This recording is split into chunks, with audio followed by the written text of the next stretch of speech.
How to download WeChat on Android. Hey everyone, welcome back to the channel.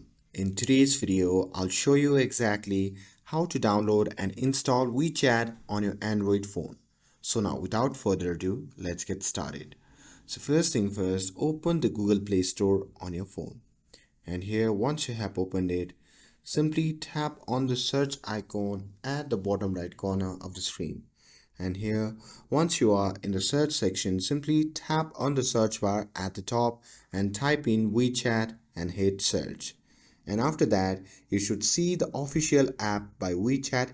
So simply tap on that, and here once you see the interface like this, simply tap on the install button and the download will start. This may take a few seconds depending on your internet connection, and once it's installed, just tap on open to launch the app.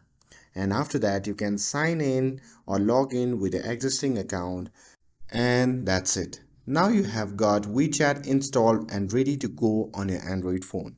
With this, if you found this video helpful, then don't forget to like, share and subscribe to get updated for more videos.